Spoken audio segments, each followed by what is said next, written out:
சிவா எங்கடா இருக்கான்? எனக்கு தெரியாது. இவனுக்கு அறுப்பு போட்டாதான் உண்மையை சொல்லுவான். எவனாவா ராயபுரத்துக்குள்ள வந்து சும்மா சவுண்ட் கொடுத்து பேசிட்டு இருக்கிறவன் எங்காலு மேல கைய வச்சு இந்த ஏரியால இருந்து தப்பிச்சு போயிடுவியா? தாகன்னு தவிச்சு போய் நிக்கிறவனுக்கு தண்ணீர் பந்தலே நேர்ல வந்த மாதிரி இருக்கு. என்ன பயந்துட்டியா? இன்னைக்கு இந்த ஏரியால நீயா இல்ல நானான்னு பாத்துடலாமா? இந்த உதாரணம் விடாத. சிவா எங்க இருக்கான்னு சொல்லு. ரவுடித்தனம் பண்றதை விட்டுட்டு சமையல் வேலையை கவனி. என்னம்மா கண்ணு, எப்படி இருக்கு இந்த பஞ்சு? எங்க ராயபுர சிவா குடுக்குற அடி மாதிரியே இருக்கா?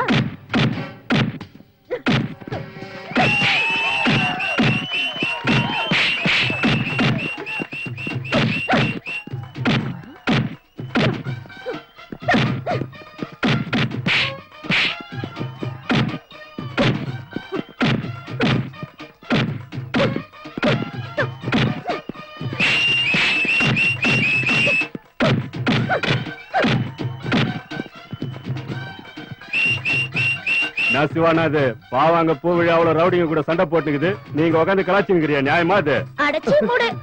நீங்களா வீராதி வீரங்கன்னு சொல்லிக்கிற ஆம்பளைங்க அப்படித்தானே?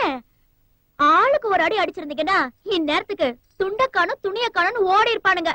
அதுக்குதான் த கிரேட் மகாத்மா காந்தி என்ன சொன்னார்னா, அக்கா என்னன்னு எதுவும் சொல்லுக்கா. இவர் பெரிய லாடு லபக்குதாசு இவர்கிட்ட சொல்லலையா? நம்ம நாட்டுல ஒரு பொண்ணு அர்த்த ராத்திரியில எந்த பயமும் இல்லாம என்னைக்கு நடக்க முடியுதோ அன்னைக்குதான் நம்ம நாட்டுக்கு உண்மையான சுதந்திரம் வந்த மாதிரின்னு சொன்னாருடா.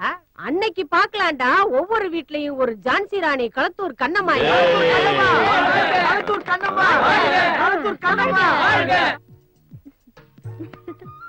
கிழவி பாத்தியா? ஏதோ சொல்லுவாங்களே, ஒண்ணும் தெரியாத பாப்பா போட்டாளான் தாப்பான்னு, அந்த மாதிரி செய்யறதையும் செஞ்சுட்டு எப்படி வந்து நிக்கிறா பாரு.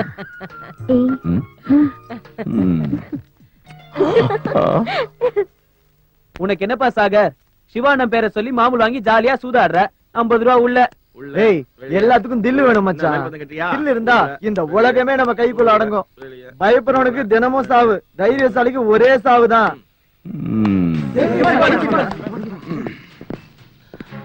என் பேரை கெடுத்து குட்டிச்சவராக்கணும்னு எத்தனை நாள பிளான் போட்டுட்டு இருந்த சாகர்? அவ்வளவு பெரிய தப்பு நான் என்ன பண்ண? என் பேரை சொல்லி அந்த பார்ல மாமூல் வாங்குனீங்க இல்லையா? ராயபுரத்துல இருக்கிறதுனால ரவுடித்தனம் செஞ்சு தான் பிழைக்கணுமா? இல்லாதவங்கிறதுனால எச்சசோர சாப்பிட்டு வைத்த கழவனுமா? இன்னொரு தடவை இப்படி செஞ்சீங்க தப்பாயிடுச்சா? நேத்து குடி போதில அந்த மாதிரி நடந்துகிட்டானா? இனிமே இந்த மாதிரி தப்பு நடக்காதுண்ணா, என்ன மன்னிச்சிருங்கண்ணா. எவ்வளவு வாங்குறீங்களோ அத்தனையும் கொண்டு போய் பார்ல திருப்பி கொடுத்துடுங்க, இல்ல இழுத்து வச்சு அறுத்துடுவேன்.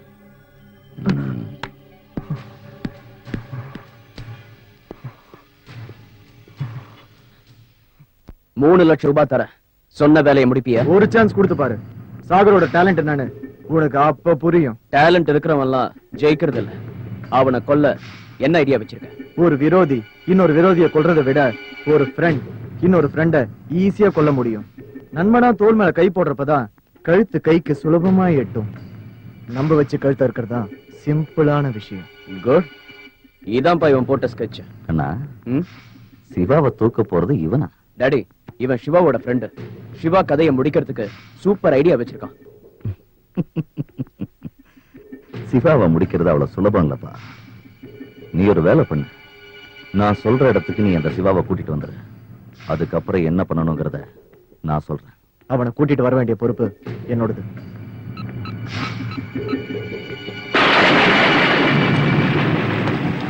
ஹலோ சிவானா, ஒரு 3 லட்சம் ரூபாய் டீல் இருக்கு. எங்க வரணும்? தண்டையார்பேட்டை மார்க்கெட் கிட்ட வந்துருங்க. இனி நீ கிளம்பலாம். வேலை முடிஞ்சதுக்கு அப்புறம் பணம் உன் கைக்கு வரும். கண்ணா, சிவாங்கிற பாம்பை பிடிக்கிறதுக்கு ஒரு பாம்பாட்டியில் ஏற்பாடு பண்ணிருக்க. வேலை முடிஞ்சதுக்கு அப்புறம் அவன் என்ன பண்ண போற? அவன் நம்ம கூடவே இருந்தா என்ன டாடி? கொலைக்காரனை கூட வச்சுக்கோ, ஒரு கொள்ளைக்காரனை கூட வச்சுக்கோ. ஆனா நம்பிக்கை துரோகம் செய்யறவனை கூட வச்சுக்கவே கூடாது. அது நமக்கு எப்பவும் நல்லதில்லை. இவ்வளவு நாள் அந்த சிவா கூட இருந்தும் அவன் கழுத்தியா இருக்க துணிச்சிட்டான்னா, ஒரு நாள் இல்லைன்னாலும் ஒரு நாள் அவன் கைங்கரியத்தை நம்ம கிட்டயே காட்ட மாட்டாங்கிறது என்ன நிச்சயம்? சங்க தமிழ் காலம் இல்ல இது, சங்க அறுக்கிற காலம். வேலை முடியட்டும் டாடி, அதே இடத்துலயே அவன் கதையை முடிச்சிடறான்.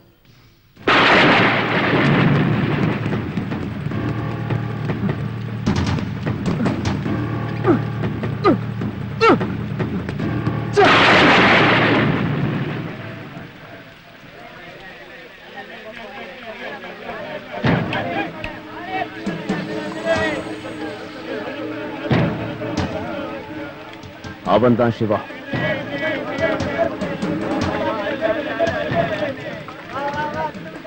சிவா, ம்?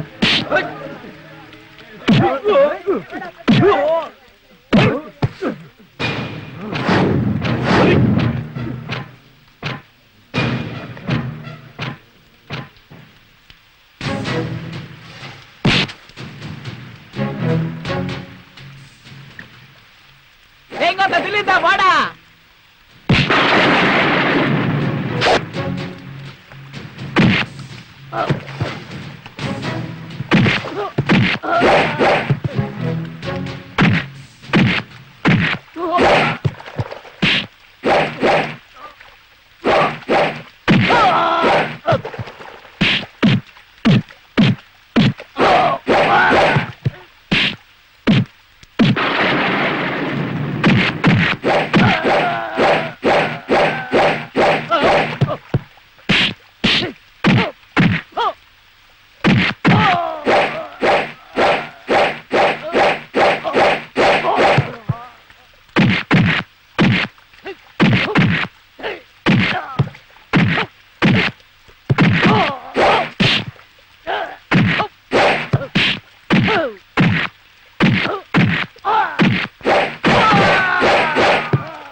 சாகர், சாகர், சாகர்.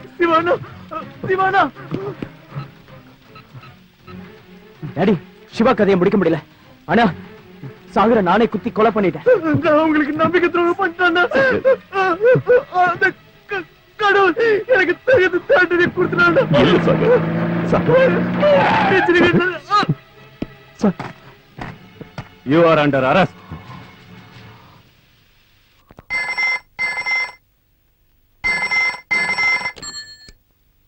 ம், சார், நீங்க சொன்ன மாதிரியே நான் அந்த சிவாவை அரெஸ்ட் பண்ணிட்டேன் சார். Very good. சார், எனக்கு சேர வேண்டியது சார். நாளைக்கு மத்தியானம் என்ன வீட்டுல வந்து பாரு, கிடைக்க வேண்டியது கிடைக்கும். Thank you sir, thank you sir. Sir, வேற எந்த வேலையா இருந்தாலும் எனக்கே கொடுங்க சார். Thank you sir, thank you very much sir. Siva செய்த குற்றத்தை ஆதாரத்தோடு நிரூபிக்கும் வரை குற்றம் சாட்டப்பட்டவரை ரிமாண்டில் வைக்குமாறு இந்த கோர்ட் உத்தரவிடுகிறது. பேரு Siva. Address number 14 Nagappa block, Royapuram. அப்பா பேரு அனில்குமார். இதுல கையெழுத்து போடு. பீசல கூட்டு போ. Yes sir.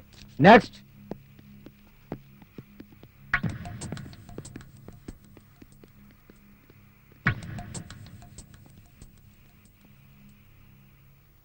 தல, இவன் தான் ராயபுரம் சிவா. நம்ம ஆளுங்க எத்தனை பேர் வெளியே இருக்காங்க? எல்லாரையும் உள்ள பிடிச்சு போட்டாங்க தல. சங்கர வேலூர்ல தூக்கி போட்டாங்க, குப்புசாமியை சென்ட்ரல்ல தூக்கி போட்டாங்க. மத்த தாதாங்க எல்லாரும் போலீஸ் கெடுபிடிக்கு பயந்துகிட்டு அமுக்கி வாசிக்கிறாங்க. அப்படின்னா இவன் தான் இப்ப பெரிய தாதாவா? ஏரியால இருக்கிற சின்ன பசங்களை கூட்டு சேர்த்துக்கிட்டு சும்மா உதார விட்டுக்கிட்டு இருக்கான் பாஸ். நம்ம ராக்கிய தூக்குனது இவன் தான் தல.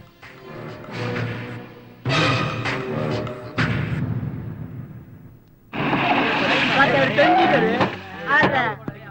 ஏப்பா இங்க சிவா வீடு எங்க அது இருக்கு? அந்த 3வது வீடு தான் சார். 3வது வீடா சார்? ம்.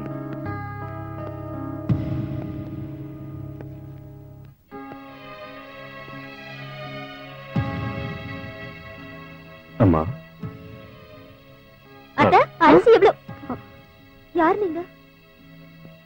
நான் ஜெயில் சூப்பரண்டன். யாரோ பண்ண தப்புக்கு ஒண்ணு தெரியாத ஏன் சிவாவை தூக்கி ஜெயில போட்டீங்களே? இது எந்த ஒரு நியாயம் சார்? இத பாருமா, உங்களுக்கு நியாயம் கிடைக்கணுங்கிறதுக்காக தான் நான் இங்க வந்திருக்கேன். சிவாவோட பேக்ரவுண்ட் என்னன்னு தெரிஞ்சுக்கணும்னு நினைச்சேன். அதான் புறப்பட்டு வந்தேன். நீங்க எல்லாரும் கோஆபரேட் பண்ணீங்கன்னா சிவாவை சீக்கிரமா வெளியே கொண்டு வர முடியும். Sir sir sir sir Siva இல்லாம இந்த ஏரியா கண்ணகி சிலை இல்லாத பீச் மாதிரி ஆயிடுச்சு சார். கொஞ்சம் பெரிய மனசு பண்ணி எவ்வளவு சீக்கிரம் முடியுமோ அவ்வளவு சீக்கிரம் சிவாவை விடுதலை பண்ணிடுங்க சார். எங்க சிவா இல்லாம வீடே வெறிச்சோடி கிடக்கு. அவங்க அப்பா இருந்திருந்தா அவனுக்கு பெரிய இடத்துல வேலை கிடைச்சிருக்குமோ என்னமோ. எல்லாம் அவன் தலையெழுத்து ஜெயிலுக்கு போக வேண்டியதாயிருச்சு. அங்க பாருங்க, சிவா இல்லாம அவங்க அம்மா மனசு என்ன பாடுபடுதுன்னு. அத்த ஏன் தழறீங்க? என் சிவாவுக்கு ஒண்ணும் ஆகாது. அவன் நிச்சயமா வந்துருவான். கண்டிப்பா அவன் வந்துருவான். சார் சார் சார், எங்க சிவா நான் ரொம்ப நல்லவர் சார். அவர் இல்லாம எங்களால வாழ முடியாது சார். வேணும்னா நாங்க 3 நாள் பட்டினி கிடந்து அந்த காசெல்லாம் உங்ககிட்ட கொடுத்துறோம் சார். அவரை எப்படியாவது ரிலீஸ் பண்ணிடுங்க சார். சார் என் தாலியை அடமானம் வச்சாவது உங்களுக்கு காசு தர. சிவாவை விட்டுடுங்க சார். நீங்க எல்லாம் சிவா மேல வச்சிருக்கிற பாசத்தை பார்த்து எனக்கு ரொம்ப சந்தோஷமா இருக்கு. ஆனா எல்லாமே சட்டப்படிதான் நடக்கணும். சிவாவை ஒரு புது மனுஷனா மாத்தி ரிலீஸ் பண்ண வேண்டியது என்னோட பொறுப்பு. அவ்வளவுதான் காட்ட முடியும். அதுக்கு மேல காட்ட முடியாது. மத்த கம்பெனிகள் காட்டலாம், ஆனா எங்க கம்பெனி காட்டாது.